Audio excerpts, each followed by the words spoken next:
All right, Shalom Israel, Shalom, Shalom. First and foremost, I give all praise, honor, and glory to Yahweh, by Hashem Mashakum like Shai. That is to say, Yahweh, being named the Heavenly Father, who we call God, and Yahweh Shai, being named His only begotten Son, who we are ignorantly called Jesus Christ. It's Brother Kesadi from the Big Fat Jersey, Philly, right? And through the spirit and power of Yahweh Hashem Shai, we're going into uh, video, right, on the life. I believe I titled this "The Life," or I will title it, I should say, "Life in Prison as a Hebrew Israelite."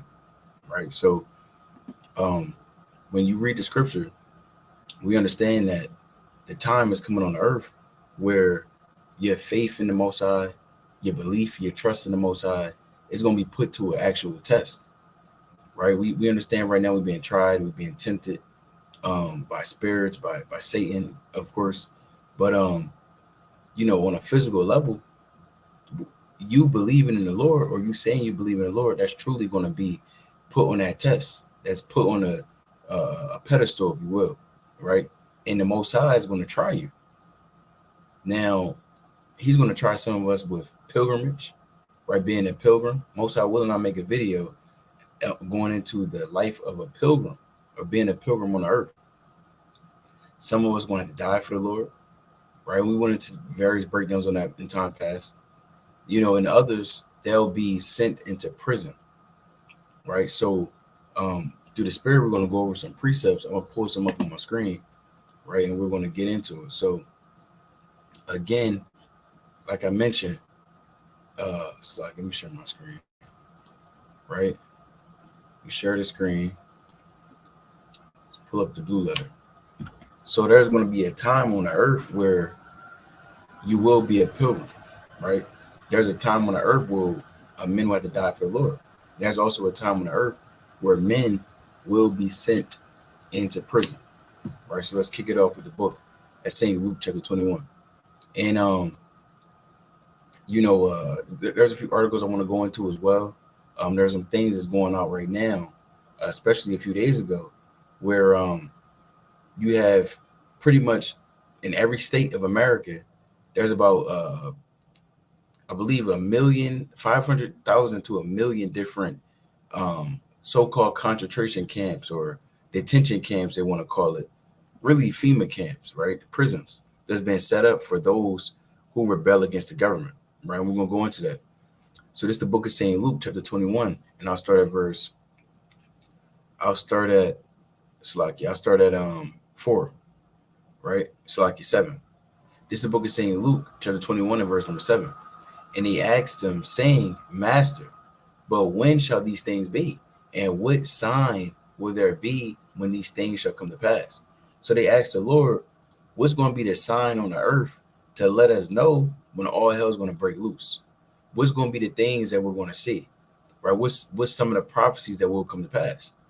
And Yahushua got right into it, right? But we're going to skip down. I'm going to jump down to I'll start at 11 or 10. It says, Then said he unto them, Nation shall rise against nation and kingdom against kingdom. Right? We understand that this has been happening for some time, but how much more in these last days? As I'm speaking, this is a Wednesday night, actually. This is Wednesday night, 11:56 p.m. on the East Coast time. You have a Warsaw Pact, actually a war pact that was just signed between North Korea and Russia. Now, this war pact is the allegiance that they had made with each other that North Korea will help and defend Russia if they were being invaded by anyone other than Ukraine. And Russia, on the same note, has promised allegiance to North Korea and are looking to each other as military neutrals, right? So they're in a league with each other. And we already understand that America is against Russia. They're against North Korea. They're siding with South Korea. They're siding with anyone that's against China, against Russia, so on and so forth. So this is nations that's rising against nations and kingdoms against kingdoms.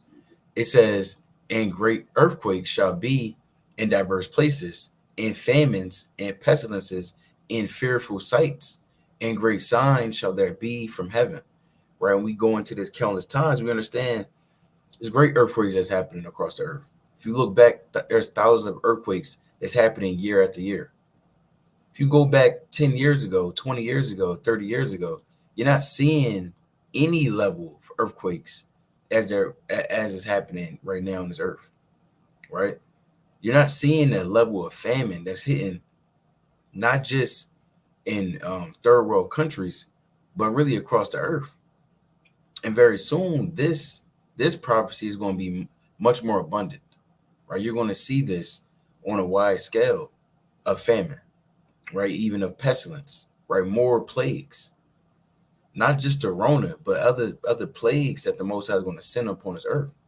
Right now, you got the bird that's going around, right? That new bird. I don't know what we can say certain words, but if you understand what we're going into, um, and there's still, like I said, different diseases that they continue to create in these different labs that the Most High is putting their spirit on to do so, to bring about their destruction. It says, "In fearful sights and great signs shall that be from heaven." Right, but here's the point, verse 12.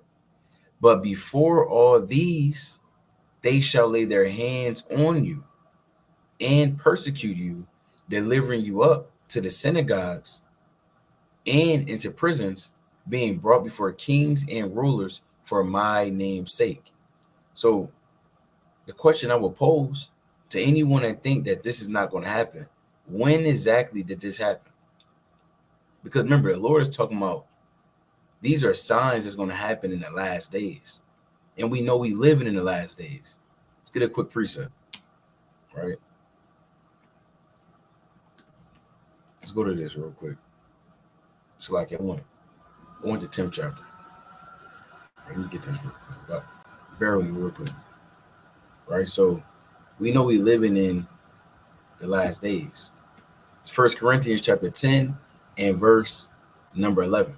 It says, "Now all these things happen unto them for examples, and they are written for our admonition, upon whom the ends of the world are come." So the things that we read and we see in the scripture, they're written for us because we know we living in the last days. It's like, give me 1 second.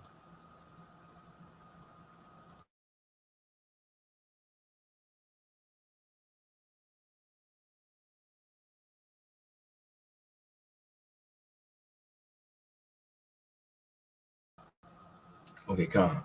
All right. So again, like I mentioned, right? It's like, give me one more quick second.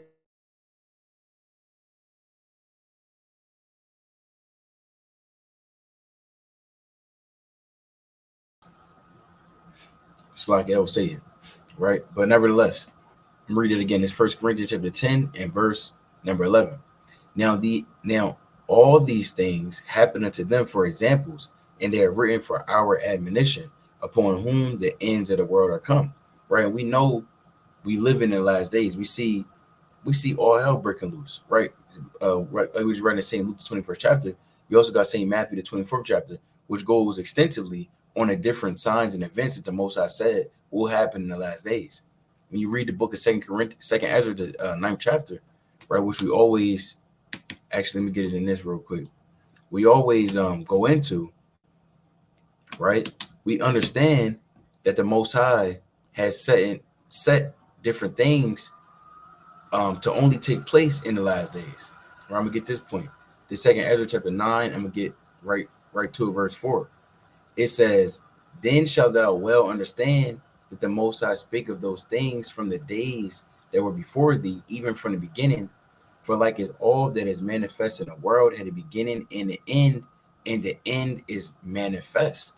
So the end of the world is now being made manifest. It's now being revealed. Right? That covering that was covered upon all of the earth, and the Most High is casting that away. And he's revealing it. Right? He's revealing the different mysteries that the Most High had appointed from the beginning. Let's go to Daniel 12th chapter. This is Daniel chapter 12, and I'm going to get verse 4. It says, "But thou, O Daniel, shut up the words and seal the book, even to the time of the end. Many shall run to and fro, and knowledge shall be increased." So the Lord said he had to close up the book, meaning really the Most High is talking about these prophecies. It's been closed and it was sealed of his word that is going to be sealed and it's like it unfolded in the end days, right? And the Most High is being made, it's like is making these things manifest in the last days, in these end days, right? So let's go back to this in the book of St. Luke, 21st chapter, right? So Luke chapter 21, right? This is Luke chapter 21, and I'm going to read verse 12 again. But before all these, they shall lay their hands on you and persecute you, delivering you up to the synagogues and into prisons, being brought before kings and rulers for my name's sake. So this is for the Most High's name's sake. This is for Yahweh's name's sake, right? Because why? In the world, first off, the world hates the Lord. Let's just put that out there, right? The world hates the Lord. Evidently, the things that, if Yahweh was here today, right? If Yahweh was here today, and they would kill Yahweh. Didn't they do that during the time of him being in Roman captivity? Aren't these the same people? You have our wicked brothers and sisters, they delivered up Yahweh, and you had the Romans who put hands on the Lord, who mocked the Lord, who spit upon the Lord, who smote the Lord, who pierced his side to the point where blood and water were spewing out. Yahweh was sent into prison. Then this happened to the Lord. Let me get that real quick in Isaiah. Right? So the Lord was sent into prison. You can read about those different accounts in the book of St. Matthew, the 26th, 27th chapter, right? St. Luke, the 22nd, 23rd chapter, right? The book of St. John, the 18th, the 19th chapter, and the 20th chapter. So let's go to this real quick in Isaiah chapter 53, and I want Slakia. Isaiah chapter 53 and verse 7. He was oppressed and he was afflicted, yet he opened not his mouth. He is brought as a lamb to the slaughter, and as sheep, it's like an ant as a sheep before her shears is dumb. So he opened not his mouth. He was taken from prison and from judgment. And who shall declare a generation? For he was cut off out of the land of the living. For the transgression of my people was he stricken. So this happened because the Most High wanted to allow Israel to be forgiven of their sins. Evidently, Israel were wicked, right? Evidently, we're wicked to the point where Yahweh was sent as a true offering to make reconciliation for our sins. So that now, faith in the Lord, Yahweh, we could be redeemed. We could be saved about this hellhole. Now, the point was, verse 8, he was taken from prison and from judgment. So Yahweh had to go through this prison and his judgment. So the things I'm about to show you through the Spirit, that life or life being, it's like a life in prison as a Hebrew Israelite. Most likely that's what I'm gonna title the video. I'm gonna separately upload this video right to the Cold Cut channel. Right, this is not live, of course, but the point is, going into life as a Hebrew Israelite, right, being in prison, being tried, being afflicted, the things that the Most High is going to bring upon us, right, it should allow you to think about this and really meditate upon this, that this is the days that's about to come upon earth. It's not going to be days where you can just sit on your couch and watch your favorite TV shows. It's going to be a time where you're just going to be out there, and being out there may be out literally in the field. You want to run somewhere. Esau may just kick in your door and grab you up and bring you to prison. You may be beheaded. You may be crucified. You may be going through these different things that the Most High brought upon our forefathers, and of course upon our Lord Yahweh. How much more you? Right. So let's go back to this. Right. Just the book of Isaiah, chapter 58 or 53, verse 8 again. He was taken from prison and from judgment, and who shall declare a generation? So the Lord, he told us that we're going to be sent into prison, right? He told us that. Let's go to Revelation chapter 2 and verse number 10. It says, fear none of these things or those things which thou shalt suffer. And you can't fear what the Most High is going to bring upon the earth. Either if you have faith in the Most High, then you understand that the Most High can deliver you from anything you're dealing with. So like, now anything that's not faith is of doubt. Either you have faith or you doubt. It's one or the other. It's not an in between. There's no straddling the fence. The Lord said, I'm going to read this again. Fear none of those things which thou shalt suffer. Behold, the devil shall cast some of you into prison that ye may, it's like it, that ye may be tried. So the Lord said, what? And you're going to be cast into prison. Some of us will be sent into prison. Jeremiah was sent into prison. Peter was sent into prison. Paul was sent into prison. Right? A lot of the apostles actually were sent to prison. Isaiah, he was damn sawn in half. Micaiah, he was sent into prison. We're going to go into these different accounts, but the point is, hey, some of our forefathers, they was already sent into prison. Are you different? Are you not what you above that? And the Most High, he has these different things appointed. Everything is set and appointed for a specific time and a specific purpose of the Most High's will. Right, let me get that real quick in the book of Job. Right, this is the book of Job, chapter 14 and verse 5. Seeing his days are determined, the number of his months are with thee. Now, this is really talking about the judgment of judgment in general of man, right? Now, of course, on another fold, you can break this down and reveal how Esau's days are limited and determined. But so is man's days. So are your days. As things are determined, as months are set with the Most High, it says, thou hast appointed his bounds that he cannot pass. Meaning what? The Most High has everything set up for a specific purpose, cause, a set timeline, right? There is literally everything set up on a specific timeline by the Most High. And one of the things that he has set up is a time coming where some of us are going to be cast into prison. It says that ye may be tried. Now, what does it mean to try you? Let's go into that word. Because the Lord said he's going to do this so some of us can be tried. Let's go into that word tried. Now, right, this word tried, it says to try whether a thing can be done, to attempt and endeavor. Here's the point. It says to try, make trial of, test. So what is the Most High testing? When you're sent into prison, the test and what's really at stake there is your faith, right? Meaning what you believe in. A lot of people that go to prison, they break in prison. You get broken down. It's a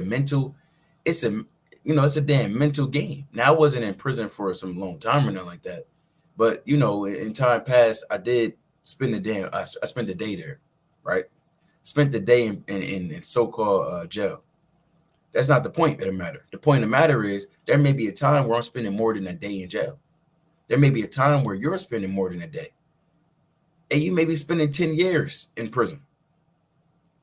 You may be spending damn 20 years. We don't know how long Jacob's trouble is going to be. Now, the Lord said to try, make trial of, test for the purpose of ascertaining his quality or what he thinks or how he will behave himself. So the Most High wants to see how you will behave yourself. Are you going to behave yourself in a perfect way? Are you going to trust in the Most High? Are you going to stay with the Lord? Or are you going to be confounded and run from the Lord and flee and make haste in the time of trouble? Will you make haste in the time of trouble? All right, let's get that precept real quick. I want that in hold on, let's got that partner. Yeah, let's go right here. Right? You don't want to make haste in the time of trouble. Right? All hell breaking loose on the earth and you give up.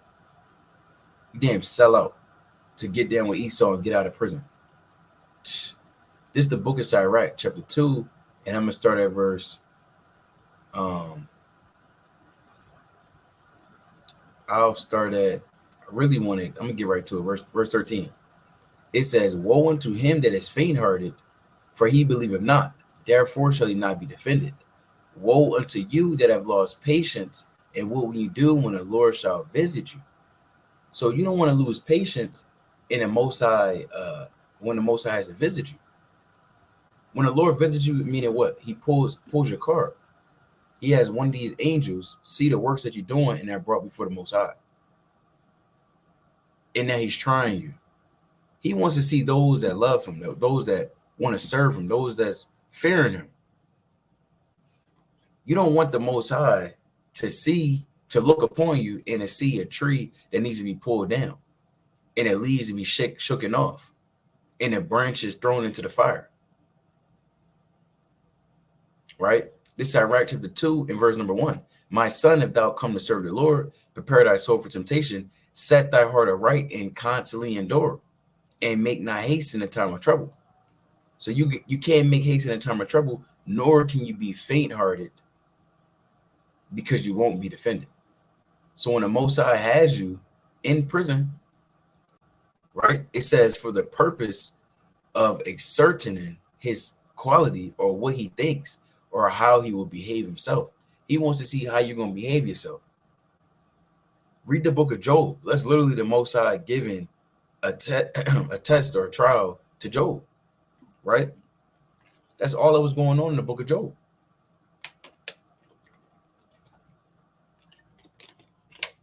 Job was being tried, and the Most High wanted to see what manner of man he was, right? If he truly believed.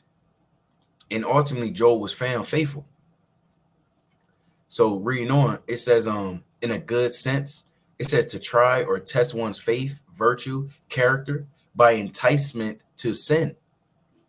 So you may be enticed to sin while you're in prison, right? When you cast in the prison, let's go back to Revelation chapter 2. When you're in prison, let's read this. This is Revelation 2 and verse 10. It says, fear none of those things which thou shalt suffer.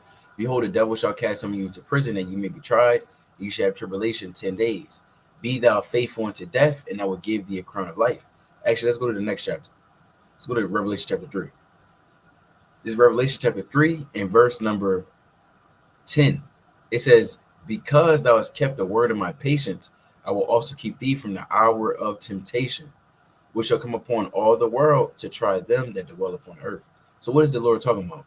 This same account is in Revelation chapter 2 and verse 10. That hour of temptation is known as Jacob's trouble. It's the hour where some of us will be cast into prison. Some of us will be without food, right? On a run. Damn, a few days you without food. You think, oh, hey, you better hold it on. You better hold it down. In that time, you better hold on with your faith and your trust in the Most High. You can't be confounded in that time. You can't give up hope in that time. You got to be like, hold on now. Listen, I know the Most High got me, right? I remember when the Most High was with Elijah. I remember when the Most High was with John. I remember when the Most High was with all of my forefathers, right? The Most High is not going to forsake me, right? Whoever trusted the Most High was confounded. Right? I know the Lord said that in Sirach chapter 2 and verse 10. I know I got to keep my faith and my integrity. I know how Job was tried and he kept his integrity.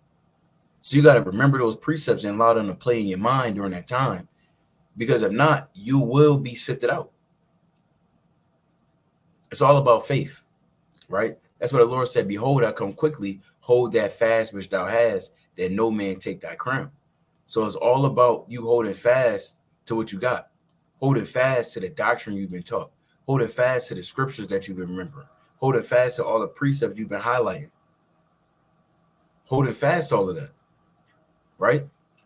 Because again, there's a time coming where our faith is going to be put on a trial. Now, I wanted to show you something real quick. Let's go into, damn, I got to pull this up actually, right?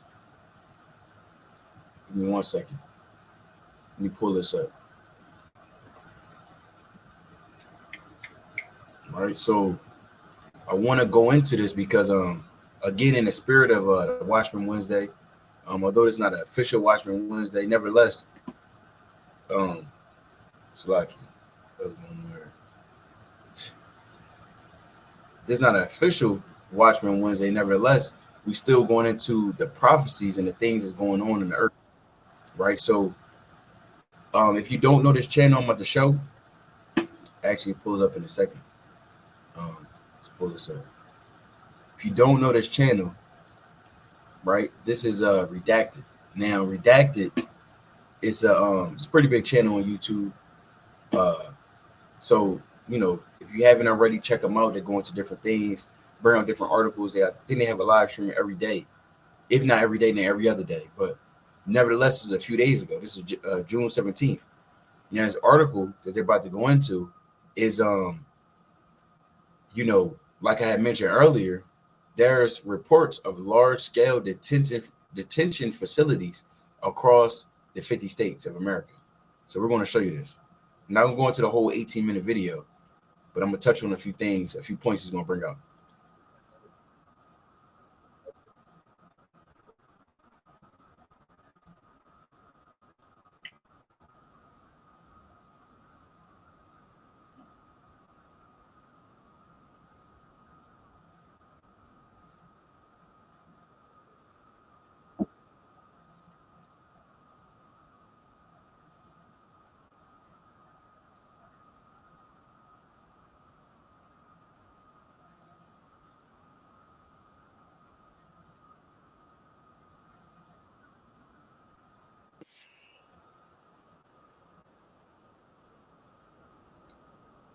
Now, real quick, I'm going to play the video. But this lady, she's a former Customs and Border Patrol supervisor. Or it's like that's not her, actually. It's another guy. This lady, I forget what her title is or something. I forget what it was, but this guy he's gonna bring on the show, he actually was the former Customs and Border Patrol or Border Protection supervisor. He's gonna go into some of the things that this lady is about to talk about, and he's gonna confirm them. So let's continue on.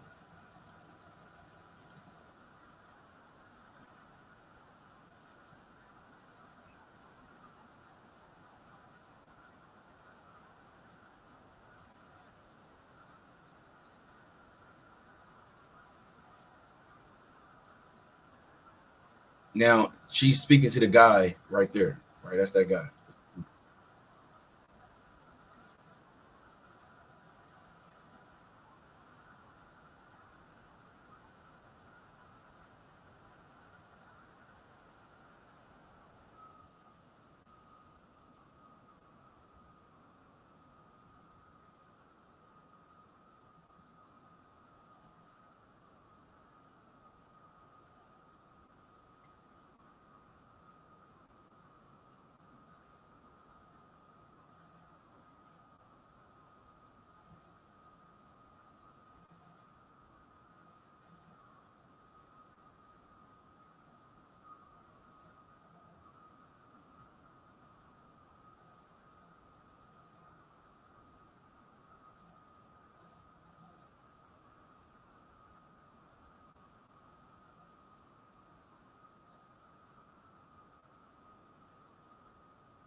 I'm gonna skip ahead a little bit, and then we're gonna get right back into these precepts, right? Because he's gonna bring out a point, I believe, around like 8 minute mark.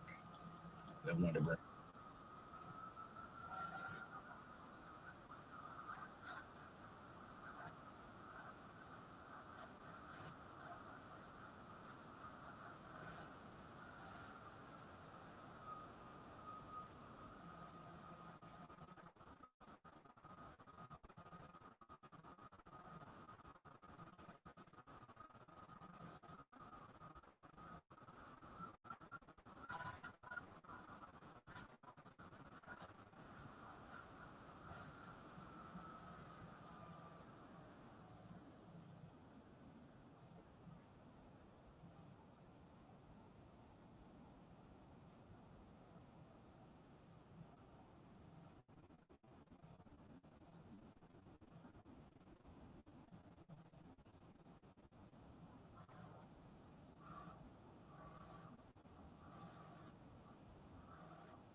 right? You could check the rest of that out, right? But the point is that they're going over and saying that, look, these camps, these detention facilities, really prisons. Let's just put it like that, right? These prison systems that's being created all across the United States, they're for American dissidents.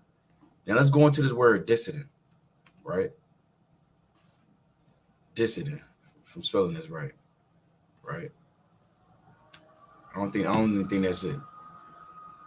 It's like this not it. I know it's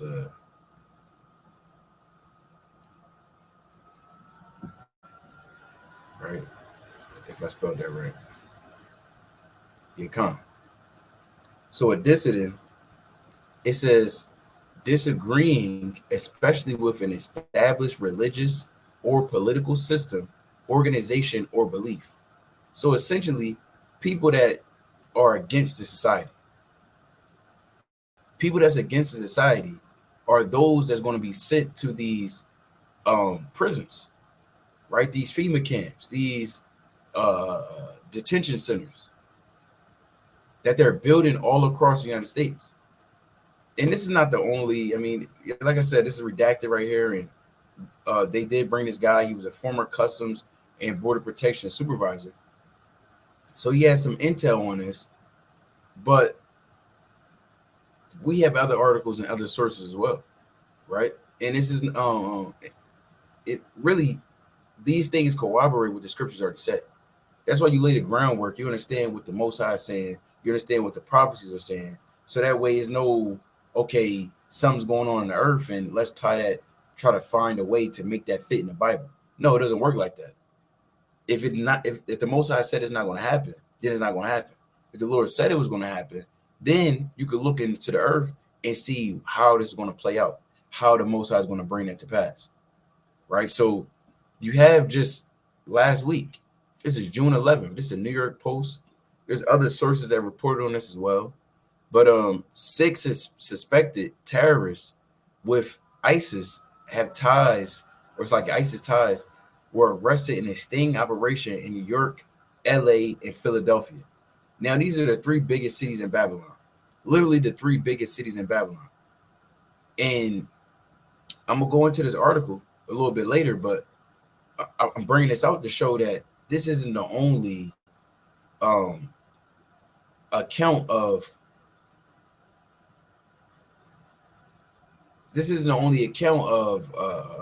potential imprisonment, right, for those who are considered domestic terrorists, considered dissidents, considered anarchists, because this all the different labels that they throw upon us.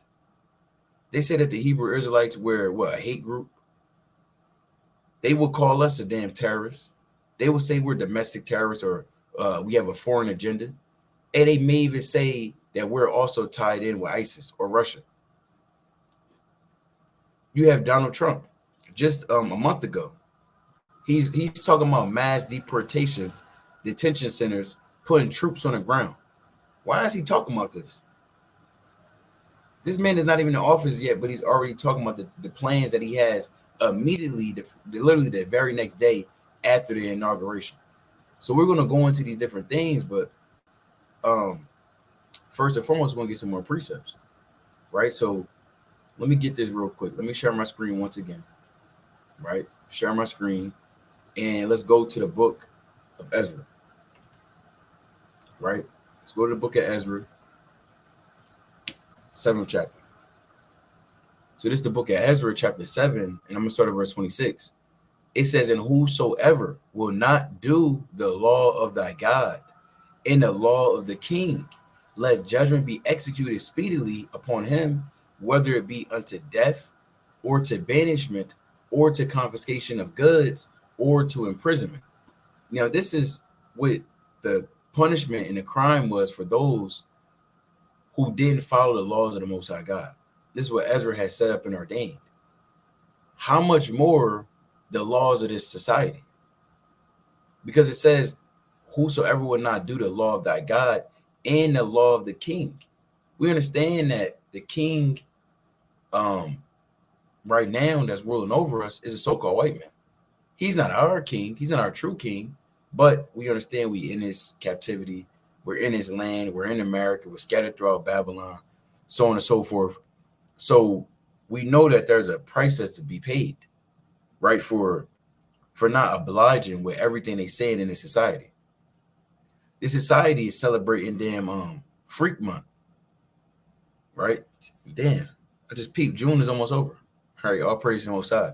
But nevertheless, we understand that they're celebrating that, right? They get down with all damn forms of evil, right? They push that upon our people. They push a sensual nature, a devilish nature, even a do it thy woke spirit, and we rebel against that. We're against that because we're with the Most High. So, given that we with and follow the Most High God, the only true God on the earth, there's a price to be paid for that.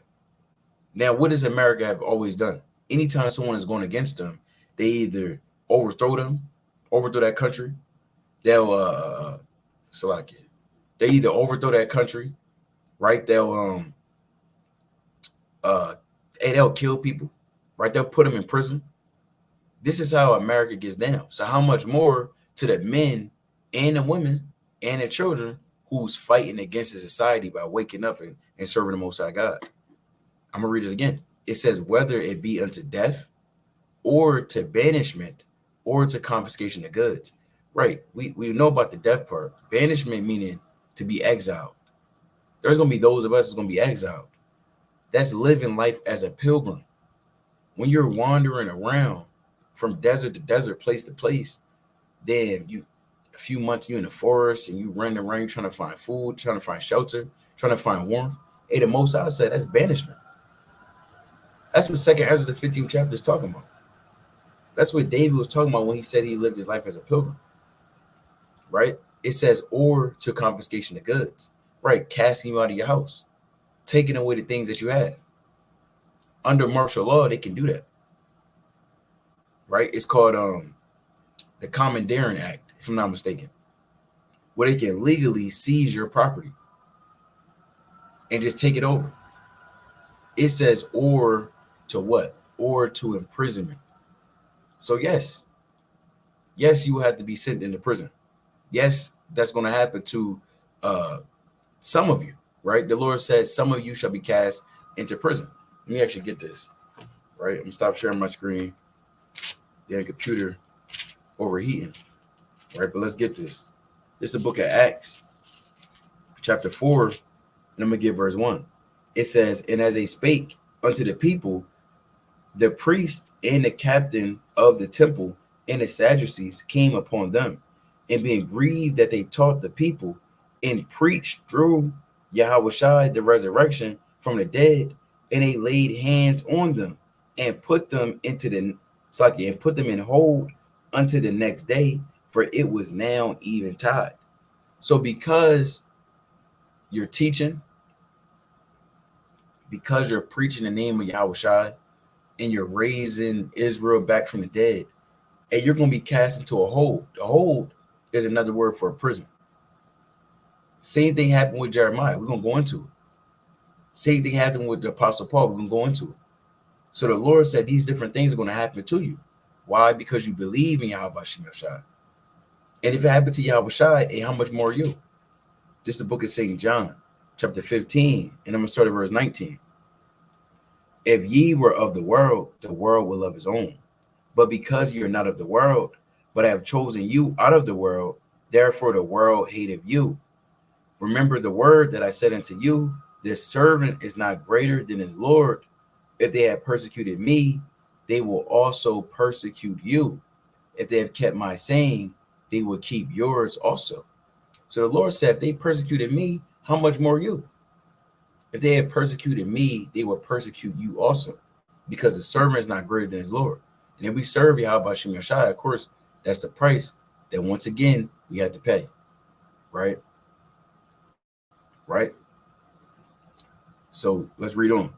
It says, but all these things will they do unto you for my name's sake, because they know not him that sent me. And they don't know the Heavenly Father. They're against the Most High. They think they're the Most High.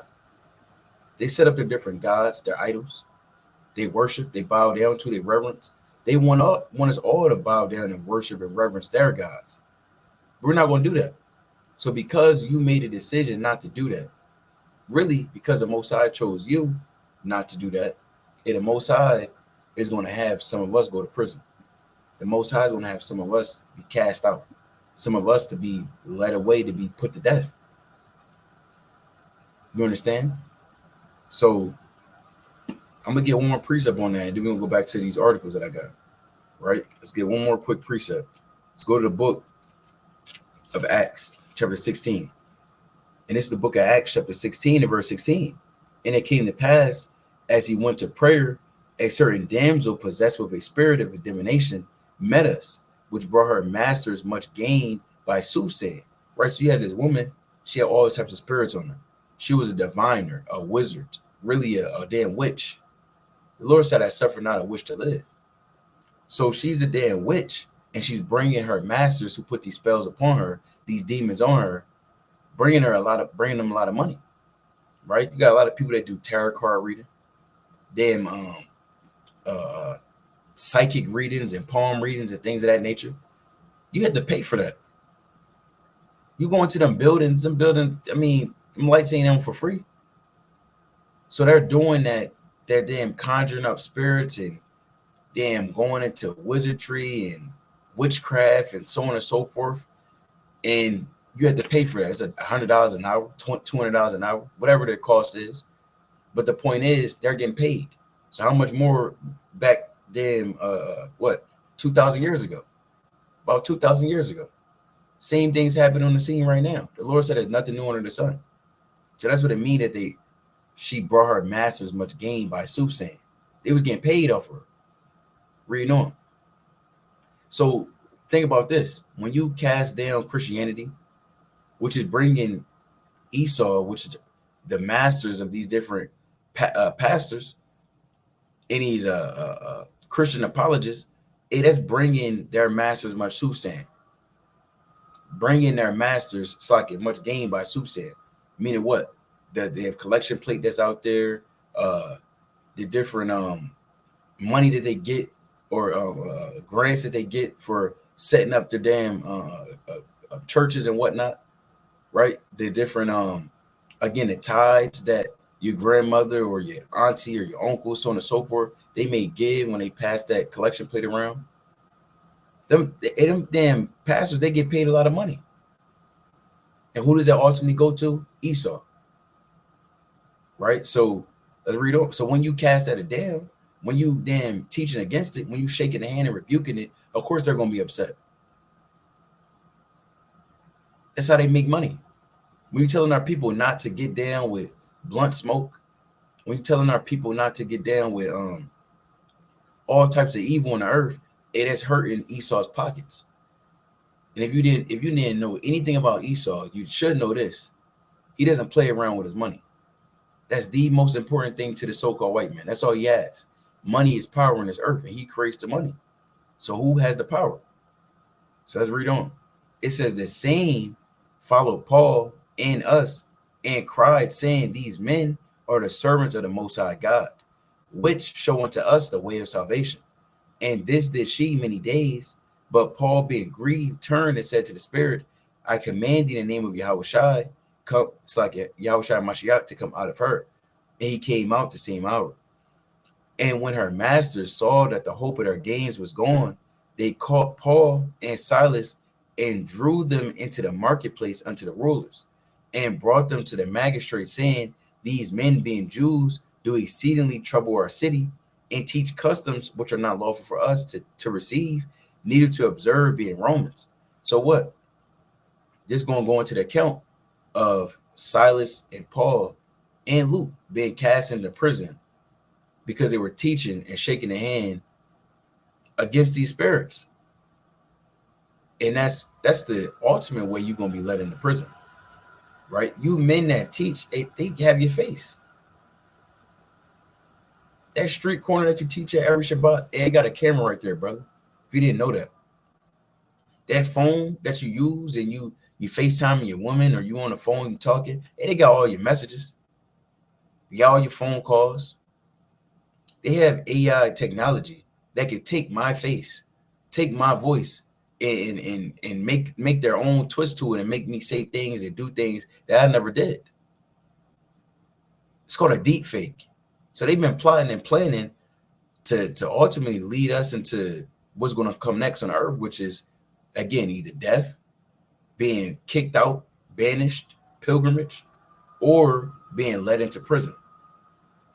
And right now we're going over the precepts of life in prison as a Hebrew Israelite, and the things that the Most High is going to bring upon us for following him, to try us, to see if we really is servants or we just damn fake. So let's read on.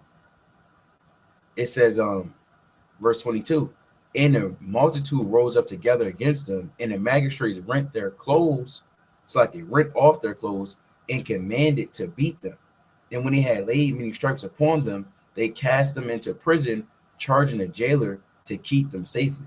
So they got their ass beat, right? They beat on Paul, they beat on Silas, right? They beat on the servants of the Lord for evil.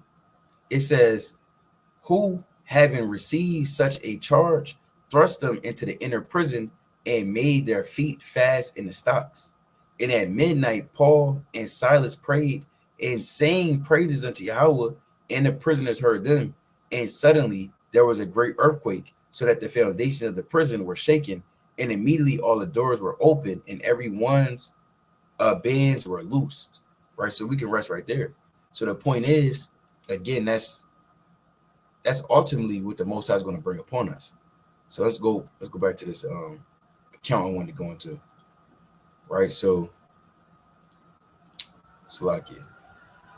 So we check this out. Let's check this.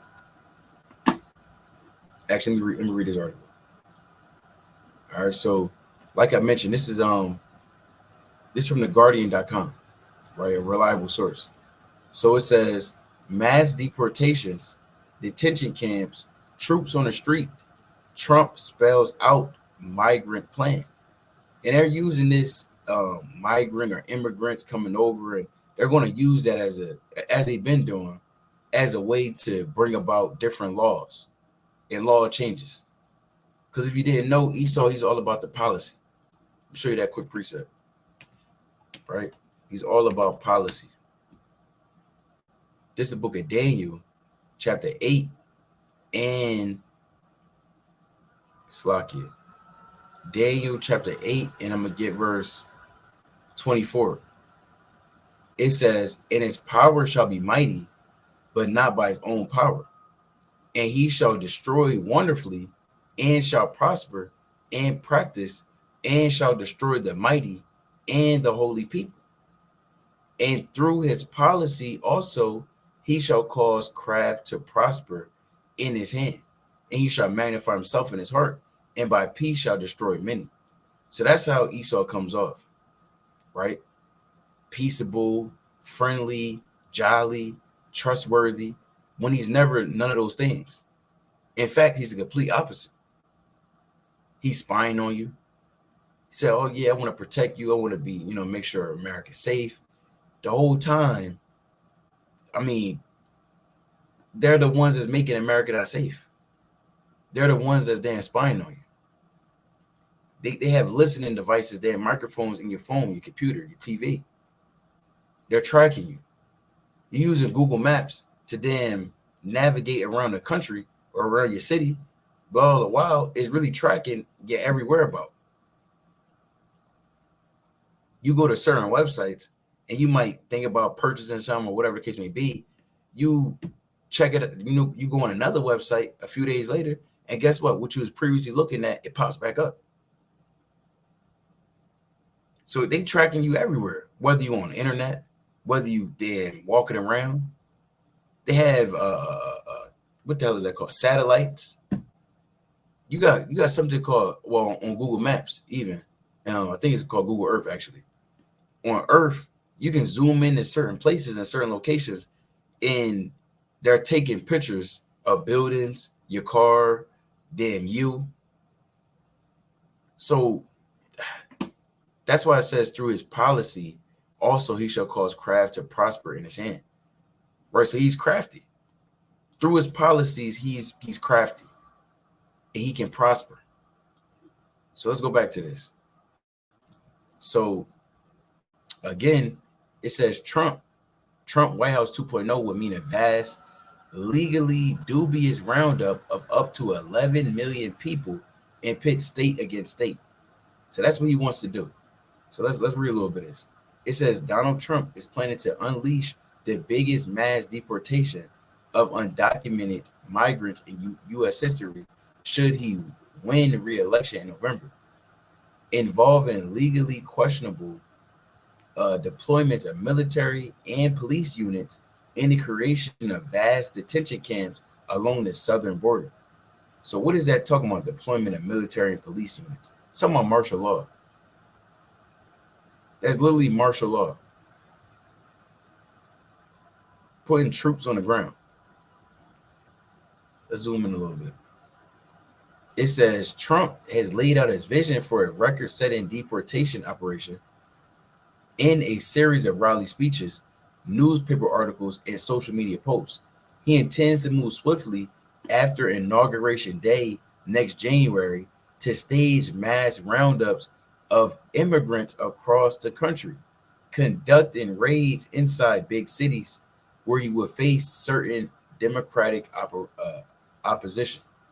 So it says inside big cities. Well, what big cities? You got New York, you got Philly, you got LA. These are damn left wing cities.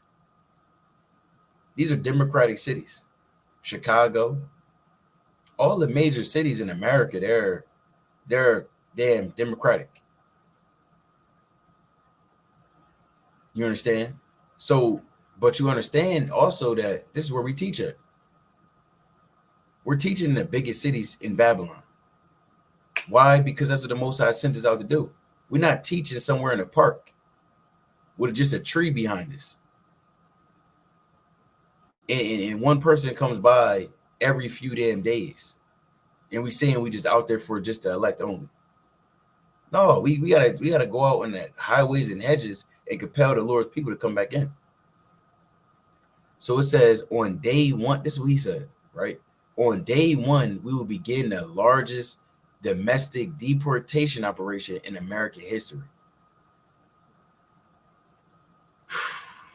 Get ready, right? It says Trump said at a campaign rally in Freeland, Michigan on Wednesday, he told his adoring supporters that immigrants were coming in by the millions from foreign prisons and insane asylums, leading to the plunder, R-word, slaughter, and destruction of the American suburbs, cities, and towns.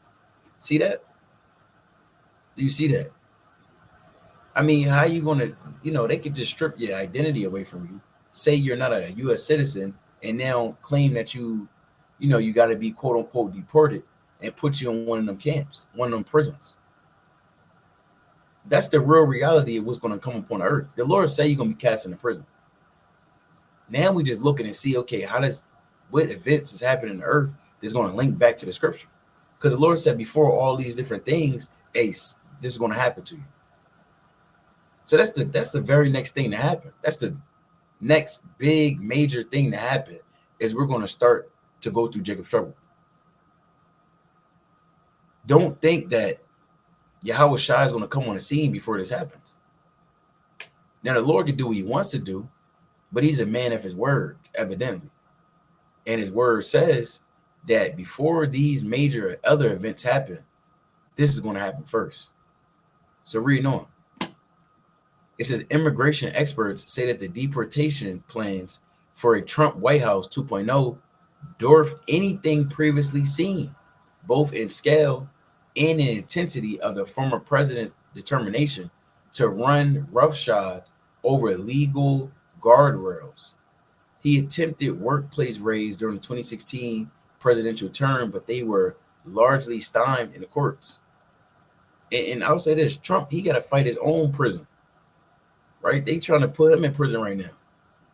If I'm not mistaken, they just blocked They just blocked his appeal just yesterday. Well, now it's Thursday, so Wednesday, right? So it says, right. Let me continue on. It says, I want everyone to understand that this is going to happen. If President Trump is back in the Oval Office in January, this is going to commence immediately. Immediately. Now, this is just what they're saying. Of course, the Most High can do what he wants to do. Um, all this could kick off in 20 years. Lord willing, we're not here for 20 more years. But the Most High could, it doesn't have to be Trump, is my point. It could be Dan Biden. It could be another president. You understand? Right? But Most High willing is very soon. It says in an interview with the Time magazine this week, Trump emphasized that speed was critical to his strategy for removing many of the at least 11 million people without legal status living in the U.S. today. We're going to move them out as soon as we get to it. Now I'm gonna get this last point, and then we're gonna move on. So it says to skirt around due process laws protecting asylum seekers, Trump has said he will invoke the 1798 Alien Enemies Act. Alien Enemies Act, which allows for summary deportation for any non-citizen from a foreign enemy country. So let's really think about this. You can say that someone is a non-citizen from a foreign enemy country, and now they get stripped of all that rights, and you can do whatever you want to do to them. Well, another play on that is literally treason. For someone to say that they're against a country or establishment that they're in, and they're going against it, then they're now considered treasonous or treasoners, and therefore they're not a part of that country or that society. So therefore they will fit this bill of being an alien enemy or a non-citizen from a foreign enemy country. And to make it all make sense to you, they can say because you teach against America that you're not American. And we're not American. There's no surprise there. Let me get this precept. This Revelation chapter 10 real quick. And verse 10. It says, and I took the little book out of the angel's hand and ate it up, and it was in my mouth sweet as honey. And as soon as I had eaten it, my belly was bitter. And he said unto me, thou must prophesy again before many peoples and nations and tongues and kings. So we're going to prophesy against these nations. We're going to prophesy against America. And the Lord told us to set our face against Mount Seir. So we're going to do that. Now, if you need to know who we are, I mean, it's evident, right? But if you don't know, well, now you know. This is the book of Jonah, chapter 1, and verse number 8. Then said they unto him, tell us, we pray thee, for whose cause this evil is upon us. What is thine occupation, and whence comest thou? What is thy country, and of what people art thou? And he said unto them, I am an Hebrew. Right? I'm a Hebrew. You're a Hebrew. We're Hebrew Israelites. We're God's chosen people. Right? It says, I am a Hebrew, and I fear the Lord, the God of heaven, which had made the sea and the dry land. Right? So let's read on. It says, then were the men exceedingly afraid, and said unto him, why hast thou done this? It's like it. Why hast thou done this? For the men knew that he fled from the presence of the Lord, because he had told them. Right? So let's go back to this. It says he will apply the provision in the first instance against known or suspected gang members, drug dealers, or cartel members. So if you're a part of a gang, or you're suspected to be a part of a gang, I mean, they can just say we a gang. If you're suspected to be a drug dealer or suspected to be a part of the cartel, then he's going to apply this upon them to get them out of there. That's what he just said. He says immigration experts fear that such summary removals could ensnare U.S. citizens in the dragnet. It says Trump will have his agents remove people, then ask questions later. I mean, we read it in the Bible, we seen it in the Bible, and it's playing out in real time. That's called prophecy. It says if someone looks like they're undocumented, if you look like you're undocumented, if you're wearing a mitre or a turban on your head, well, hold on now, we don't do that in America. He must be foreign. What is that at the bottom of his garment? Why is that woman wearing it? Well, I was going to say wearing a dress, but you see on the right, goddamn madness going on. It says meaning they have brown or black skin or speak with an accent. They could be included irrespective of their citizenship. Meaning they don't respect the citizenship. You can have a U.S. citizenship, and given that you got so-called brown or so-called black skin, guess what? You're going to get revoked. They're going to damn kick you out. They're going to put you in a prison. It says mass deportation would form the centerpiece of a Trump second term. It aligns with other aspects of his vision for the 47th presidency, which promises to be more ruthless, radical, and revenge-laden than any administration in modern times. This is coming to a city near you.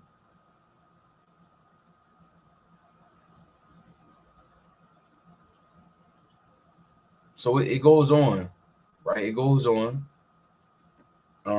Goes into how they got more than 100,000 damn ICE detention centers. They got about 21,000 employees they ready for. They got different acts that they're going to get into. They I mean, you can see it. It's all right here.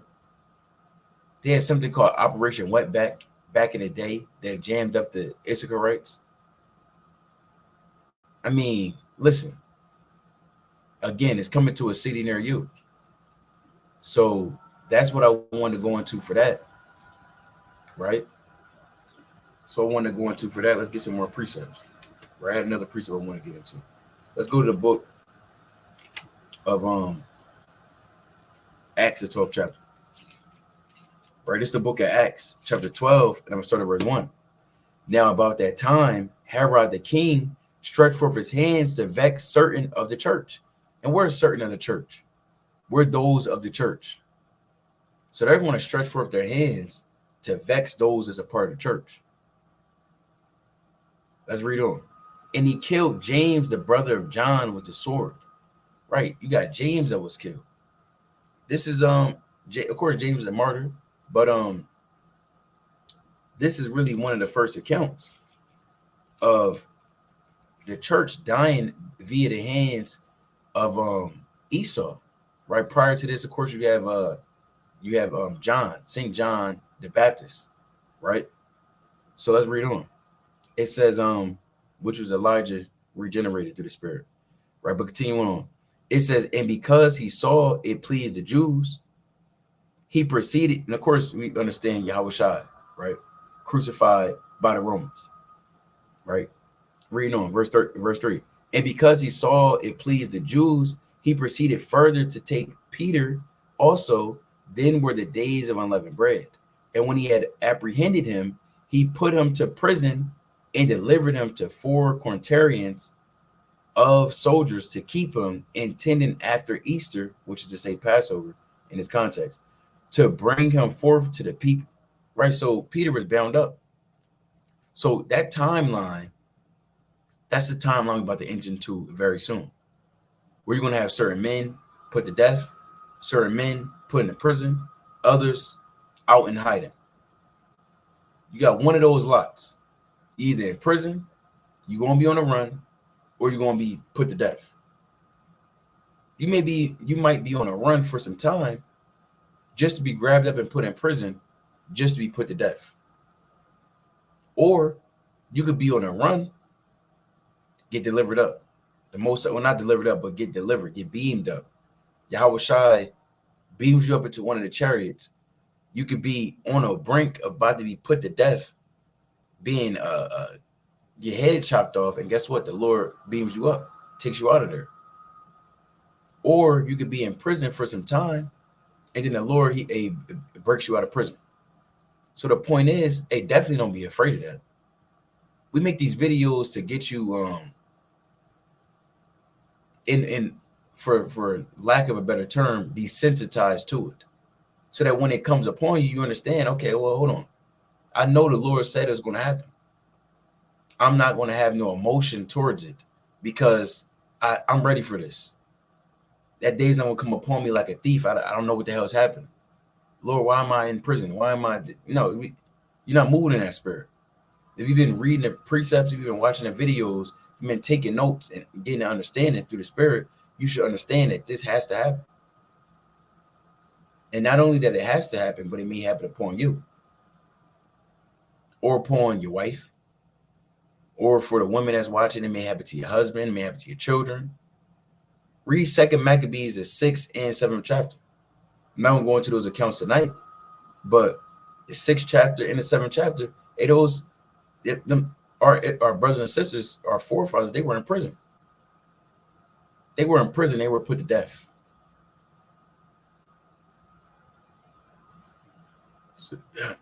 So let's go into it. Right? Slacky. All right, give me 1 second.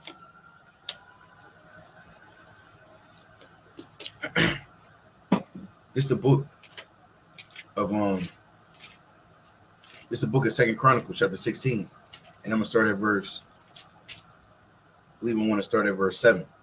Right? 2 Chronicles chapter 16 and verse number 7. And at that time, Hanani the seer came to Asa, king of Judah, and said unto him, Shalakia, because thou hast relied on the king of Syria and not relied on the Lord Yahweh thy God, therefore is the host of the king of Syria escaped out of thine hand.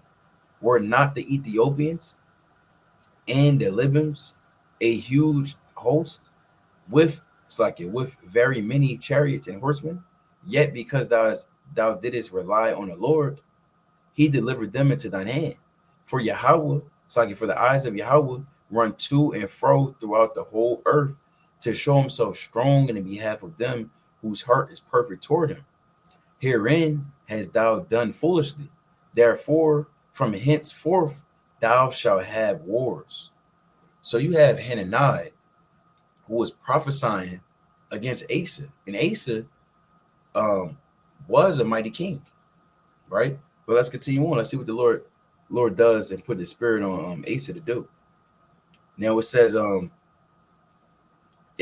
then Asa was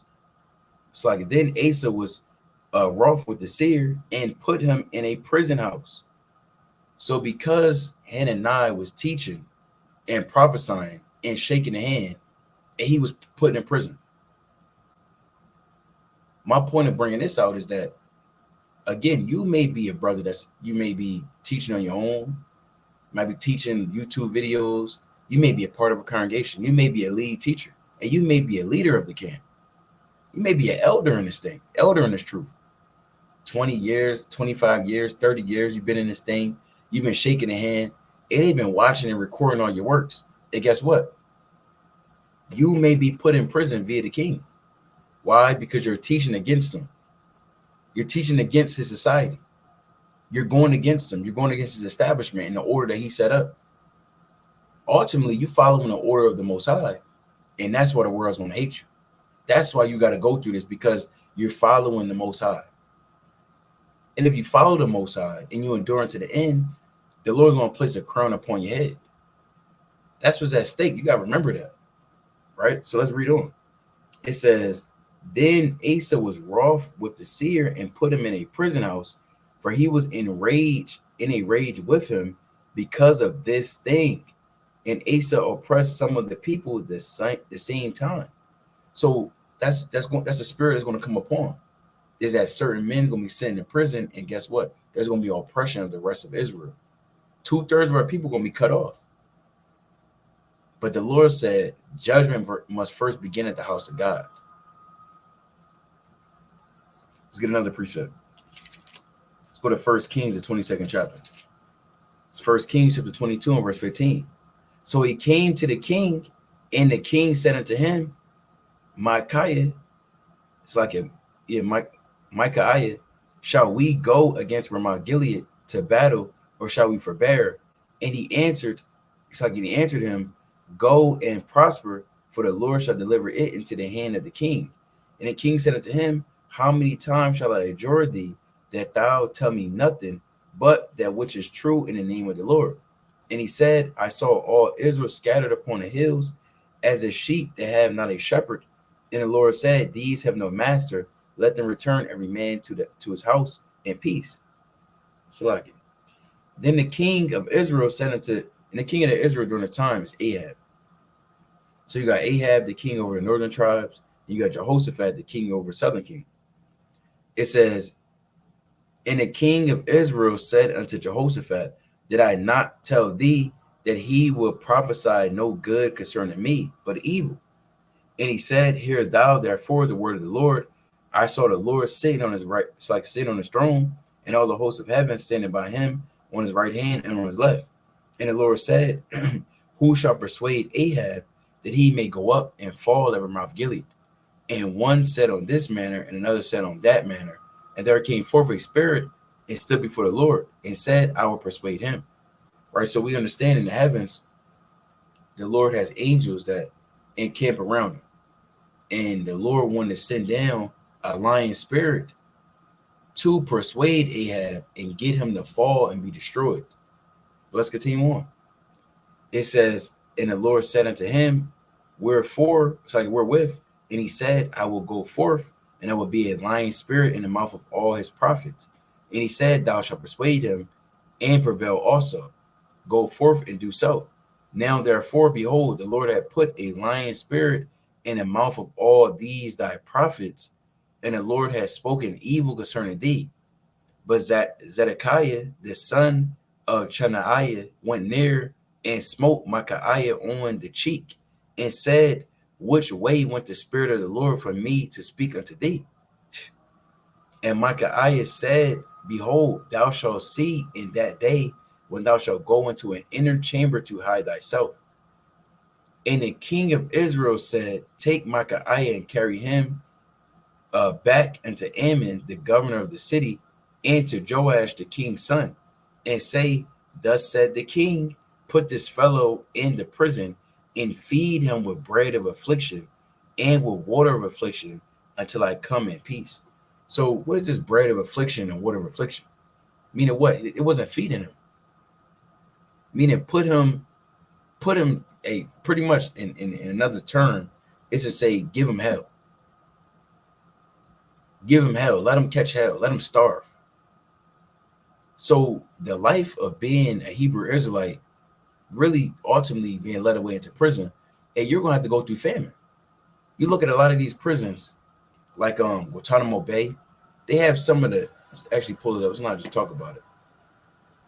Let's look up life in, damn, I don't know how to spell that, right? Let me actually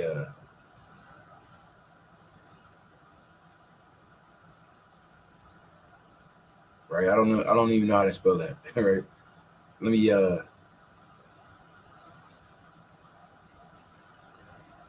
right, that's the word right there. Let's see. Yeah, let's check this out. What the hell is this? Wow. Hold on, I'm not gonna sign up. Oh, I gotta sign up to get into this. Wow. I want to check that out right there. Oh, let's check it out. That was madness right there, though. Hold on, I may have to. Oh, give me 1 second. May have to do what I gotta do to check that out right there. Right.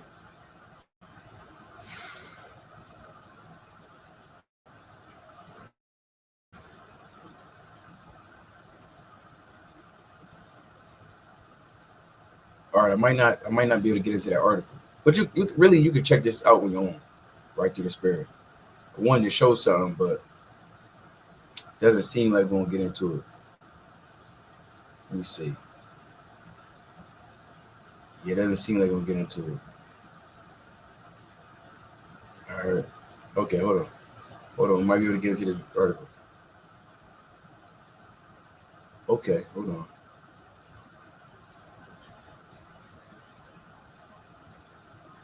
All right, that's all right.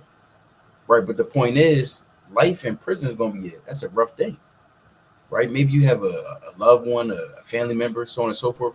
You may even yourself have been in prison at one time.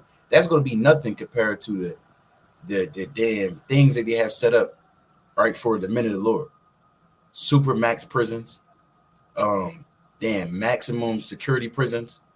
They have a prison over in Russia. Is known as the Dolphin Prison, the Black Dolphin Prison. You can look it up. It's in the middle of damn nowhere in Russia. Some of the harshest conditions, but even that is not going to be nearly anything compared to what they got set up for the children of Israel. Right. So the point is, it's not going to be a walk in the park. It's not going to be them skipping rainbows and lilies and things of that nature. It's going to be hell. That's why I just said that essentially he was given hell. Right. I'm going to read it again in the book of 1 Kings, chapter 22, verse 27. And say, thus said the king, put this fellow in the prison and feed him with bread of affliction and with water of affliction until I come in peace. And Micaiah said, if thou return at all in peace, the Lord had not spoken by me. And he said, hearken, O people, every one of you. Right. So that's, and we know what happened to Ahab. He died. He slept with his fathers. Right. The Lord put him down in the earth. Let's go to this in Jeremiah. So when you read the book of Jeremiah, Jeremiah was in prison a few different times. Read Jeremiah 32nd chapter, Jeremiah 33, Jeremiah 36, Jeremiah 37, Jeremiah 38. And Jeremiah was in prison, right? This is the book of Jeremiah, chapter 37. And I believe I'll start at 11. This is Jeremiah chapter 37 and verse number 11. And it came to pass that when the army of the Chaldeans was broken up from Jerusalem for fear of Pharaoh's army, then Jeremiah went forth out of Jerusalem to go into the land of Benjamin, to separate himself thence in the midst of the people.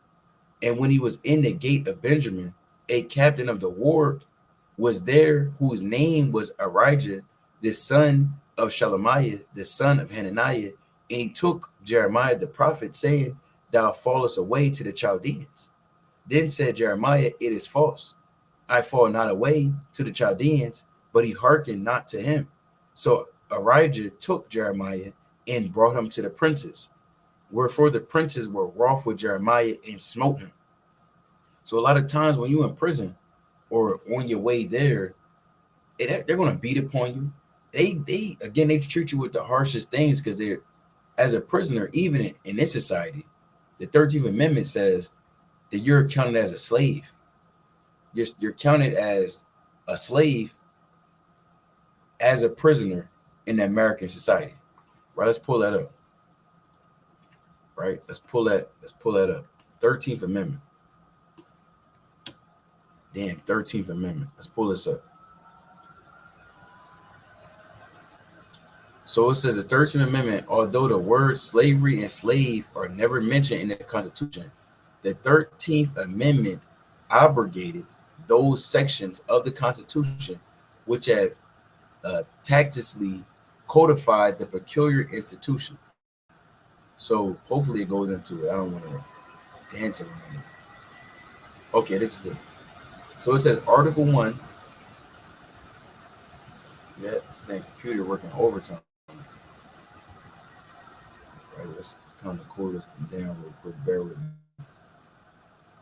This computer is doing a lot. I want to get rid of this too. All right, let's do this. So it says Article 1, Section 2, regarding apportionment of representation in the House of Representatives, which had been determined by adding to the whole number of free persons, including those bound to the service for a term of years, and excluding Indians not taxed. 3/5 of all other persons provided for the appointment. Now, this is not what I wanted. Kind of I want to just get right into it. I don't want to read all the information that's not expedient right now. Right? Let's pull this up.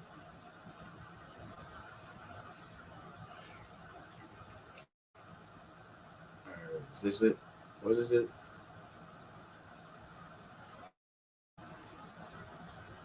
Let me just type this in.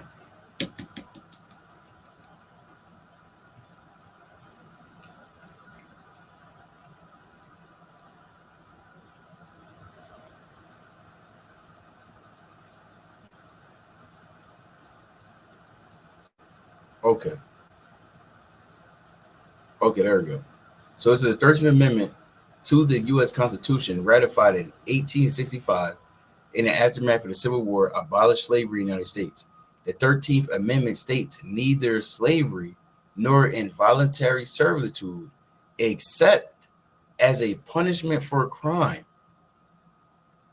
whereof the party should have been duly convicted, shall exist within the United States or any place subject to their jurisdiction. So it didn't abolish slavery. If you read this, you clearly see it didn't abolish slavery. It says, in fact, it says neither slavery nor involuntary, it's like an involuntary servitude, except as a punishment for a crime whereof the party shall be duly convicted. So as long as you're convicted of a crime, then you're still in slavery. That's literally what they're saying. And we understand that, right? We don't have to fight over the 13th Amendment. We know that. A lot of us found out about this in the world, right? But the point, what? Look at Jake, man. Got no business being over here, Jake. Right? But you just had to go off against the Most High. You had to do it. Anyway, the point of the matter was that I actually escapes my original point, but it's harsh conditions when you sit in prison, right? That was really my point. And being over here, being in America, they're going to, I mean, listen, especially those that's going against the society, because it's really two options. Either you're going to be put to death while you're in prison, or they're just going to beat you down to the point where you're in solitary confinement, you in a which is a damn hole. They call it the hole. You have no damn sunlight. You got no light at all. They slide in the damn food tray, through a little hole, and they just throw it down, and then they close the hole back up. You in there with your thoughts. You may see apparitions, different spirits, so on and so forth. Satan's going to try you. He's going to test you. He's going to push you to the limit, right? They made slide a damn razor under the damn door to try to get you to slit your wrist. All types of manner of evil is going to take place to those that's going to be in prison, right? And speaking on it real quick, I had a few dreams, really this past year, in the past few years, of the Most High sending myself and other brothers in prison, and how much of it is not going to be a pleasant time, right? But in those moments, you want to trust in the Most High. You want to keep your faith with the Lord. You want to continue to call upon the Lord, even, of course, while you're in prison, at all times. And we see these different accounts of the Lord delivering our forefathers. You read that in the book of Acts, the 5th chapter, Acts, the 12th chapter, the 16th chapter. Our forefathers that were sent into prison, and the Most High was dealing with them. Hey, there's accounts outside of the scripture where you have the early church martyrs who called upon the Lord, and the Lord was with them. And they seen visions of the Most High. And then they gave up the spirit. The Lord encouraged them even to the end. We made a video on his channel, the 40 Martyrs of Shabazz. Definitely go check that out if you haven't already. Mighty account that's going into the 40 martyrs who has seen a vision. Really, the 40th martyr has seen a vision, and each and every one of their heads were placed upon a crown, and they continued on, right, being exiled and being ultimately martyred, of course, being led away in damn ice cold water in the middle of the night because of their faith in Yahweh Shem Yahshai and not wavering and not selling out. One of them sold out. He was replaced by the guard, right? But go check that out if you haven't already. So let's read on. It says, wherefore the princes were wroth with Jeremiah and smote him and put him in prison in the house of Jonathan, the scribe, for they had made that the prison. When Jeremiah was entered into the dungeon, Salakia, and into the cabins, and Jeremiah had remained there many days. You may remain in the prison for many days. Again, we read Revelation 2 and 10. It says you're going to be led away for 10 days. 10, that's a number of completion. There's no set amount of time. You might not be in there for just 10 days. It may be 10 years. It said Jeremiah was in prison for many days. Let's read the next chapter. This is Jeremiah chapter 38 and verse number 2. It's like I want Jeremiah 38 in verse. I'll read 5. Then Zedekiah the king said, behold, he is in your hand, for the king is not he that can do anything against you. Then took they Jeremiah and cast him into the dungeon of Melchiah, the son of Hamelech, that was in the court of the prison. And he let down Jeremiah with cords.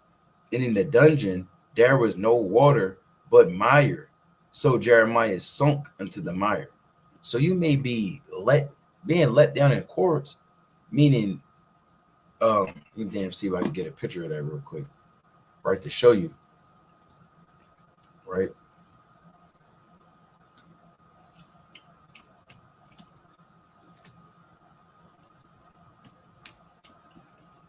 Right, so you got damn, look at this. Look at this. So you got, so this is a dungeon. That's kind of an example right here. There you go. It's kind of what Jeremiah was dealing with. That we can see that. Right. So you got a bed, you got really you got this right here. He's kind of, I guess, just so you can get it in your head, he'll be pretty much let down on his harness, so to speak, and being let down. As you see these other men are tied up and in these different cages. This is a dungeon. It's an ancient dungeon right here. You have a trolley, right, which you just use as lever to kind of let something down or pull something up, right? Look at this.